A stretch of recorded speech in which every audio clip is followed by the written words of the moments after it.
Nigel Farage joins me now, Honorary President, I forget this is your title, and founder of Reform UK, and indeed my fellow GB News colleague and jungle hero. Shall we call you that, Nigel? Well, I don't mind if you do. How did you get on then? What did you learn most about yourself when you were out there, do you think?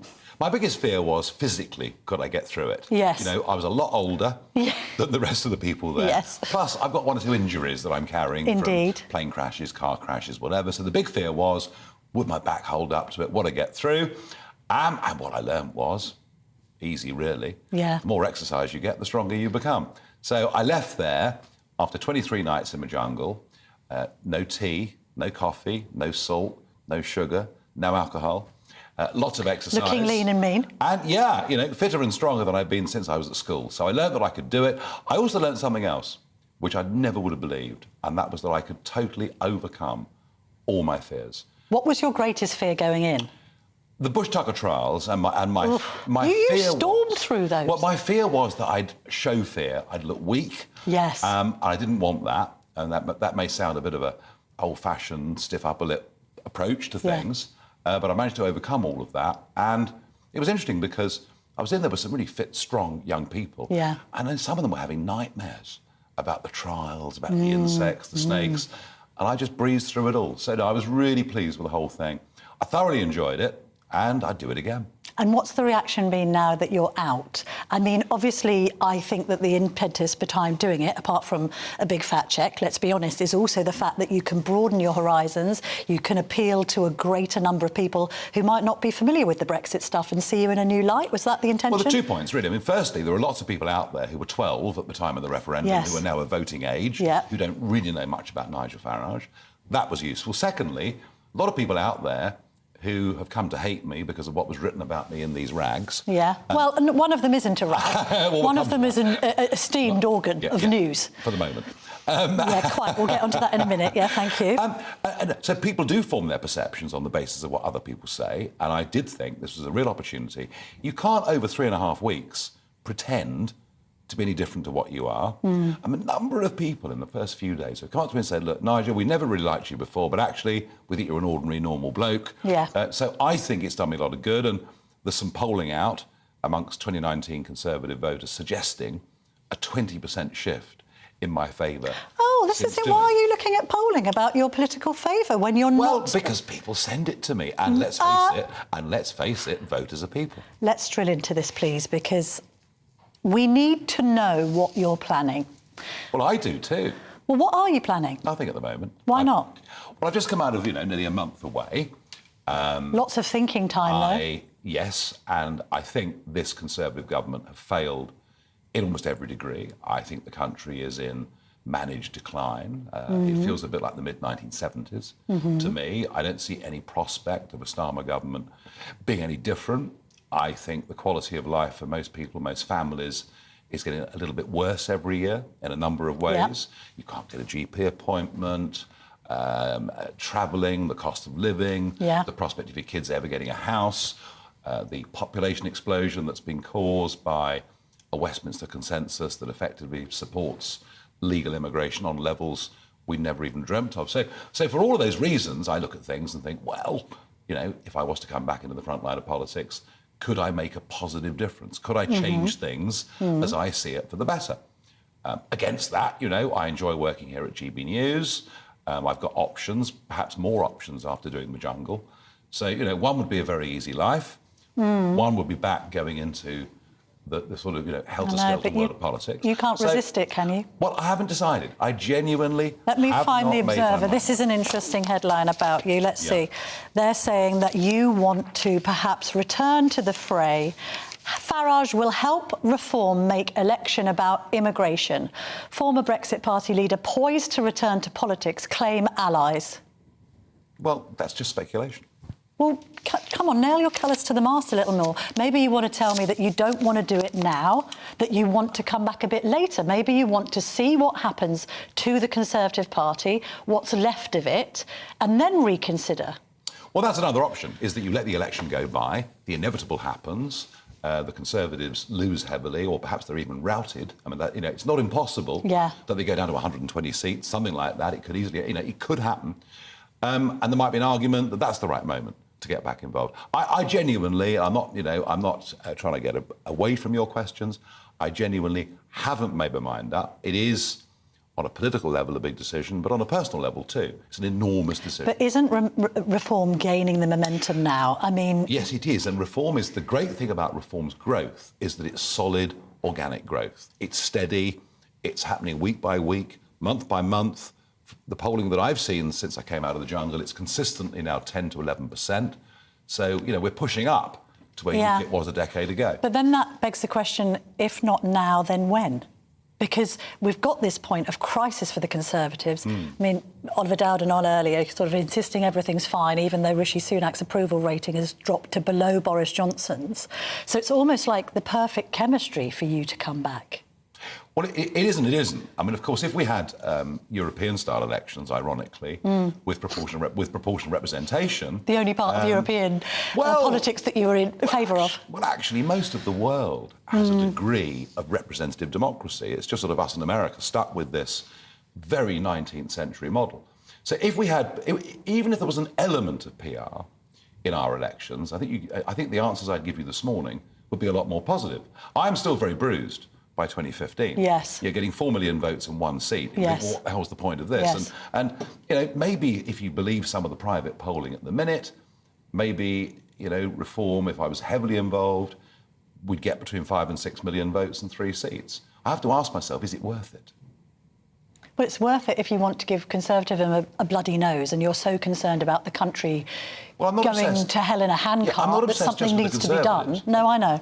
Basically, I don't see any difference now between the Labour Party and the Conservative Party in terms of their leaderships. These are two models of big state, high tax, open-door immigration, social democracy. And ironically, with David Cameron back, I mean... You wonder now with foreign policy whether we've even left the European Union. Do you agree with the tactic of making Reform's entire campaign solely based on immigration? I think, no, not solely. That would be wrong. I think there are 3 major issues out there at the moment. I think the population explosion and the impact on people's lives and the fact that it's not being discussed is huge. It's the biggest disconnect that exists between Westminster and the country. But equally, I think the cost of living is very real. Yes. I think the inflationary squeezes that people have felt are leaving a lot of people really quite scared out there at the moment. But I also think the NHS has been an absolutely central part of our lives for over 3/4 of a century. And, we know it's not perfect, it can't be perfect, but we expect basic things, such as going to see a doctor. Yes. And when you read that 15 million people, 15 million appointments so far in this calendar year have taken more than a month. Yeah. More than a month to see a GP. So we've got some major crises out there. We clearly need radical reform. We need different thinking. So, no, I think they're the 3 key areas. Let's talk about a couple of other things that you're obviously personally invested in. The Travis Smith report into Coutts has concluded that there was no evidence of discrimination in any of the exit cases, including no evidence of a customer's account being escalated for exit or ultimately being exited due to political views or party political affiliations or other protective characteristics. What do you make of that? Total baloney. Right. Whitewash. You only had to read the subject access request on me, which clearly said I did not align with the values of the So what's going on here? Well, Travis Smith, of course, headed up. Their emeritus boss is somebody who described Brexiteers as xenophobes and racists. I mean, this is the big club, isn't it? It's Howard Davis's mates, called in to do a review. They did say that many of the procedures that were being followed were very subjective and not being done correctly. Overall, the report's not worth a row of beans. All right. After this, I'm going to read it. Well, I'm going to read it now, in fact.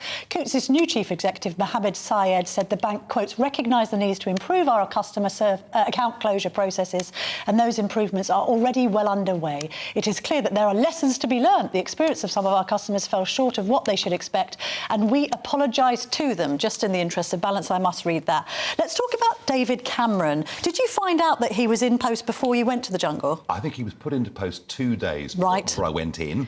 And even though I was sort of in a period of purdah, I did have Sky News Australia on, and I saw that Cameron had been appointed. I simply could not believe it. And true to form, here we are this morning with his first major foreign policy statement. Yes. And he doesn't do it from a British perspective, an independent foreign policy. He does it in conjunction with the Germans, which I thought was very interesting. It's as if the Brexit vote had never happened. But I also saw some of the wording in it. Yeah, here it is. The Israeli government should do more to discriminate sufficiently between terrorists and civilians, ensuring its campaign is targeted on Hamas leaders and operatives. So are they saying that the Israelis are trying to kill civilians? Well, the implication there is that civilians have been targeted. That is clumsy. It is offensive in the extreme to the Israelis, who are doing their best. And I do believe they're doing their absolute best to minimise civilian casualties. They can see that global opinion is a very, very delicate area for them. The reason I suggest to you that it's so badly worded is I guess the joint statement was written in German and then translated into English. And, with Cameron there, it's as if we're ignoring the Brexit result, we're ignoring the architect of it. And it just shows you how much trouble they're in. And it shows you also that the whole 2019 election, when they tried to become the Brexit party, they never really meant it. No. And also you're concerned about him having any involvement at all in the governmental decision-making over the future of the Telegraph. Well, I'm worried about this. And I know you've spent many, many years working for the Telegraph titles. I think it has quite a unique position. If you go back to the pandemic, when even some of the most conservative newspapers like The Sun and The Mail supported every measure. Anyone that wasn't adhering was a COVID-idiot. It was really only The Telegraph during that period saying, should we really be locking down like this? Are we really getting this right? Are we happy that government's taken this amount of our liberty without any question? So The Telegraph does have, and people joke about it being the house magazine of the Conservative Party, but it does actually have a quite distinctive position. And if you ally that to The Spectator magazine, which is the longest-running weekly political publication in the world, these are two very, very important titles in our media landscape. And the worry is that if you put it into hands of effectively autocratic dictators who have their own series of vested interests, that it won't be good for the independence of the newspaper. And in the middle of all of this, of course, is our friend, Lord Cameron now, who has been a visiting professor at a UAE university, taking their money. And the point that I made yesterday in a piece that I wrote was that he should be nowhere near the government's decision-making process. So point one, Cameron shouldn't be there. And frankly, after the Greenshill scandal, how they could even consider him being back in government is quite beyond me. But more importantly, I think that the regulator, Ofcom, I think the Competition and Markets Authority, I think the British government themselves ought to be saying that in the interests of, media plurality in this country, this is a very bad idea. Nigel Farage, thank you very much indeed for joining me this morning. Have a very Merry Christmas. And a Happy New Year. Thank you very much indeed. It should be pointed out that Redbird IMI, which is the group which the bid is on behalf of for the Telegraph, say that editorial impartiality will not be compromised and insist that journalistic accuracy will also be preserved, just to say in their defence.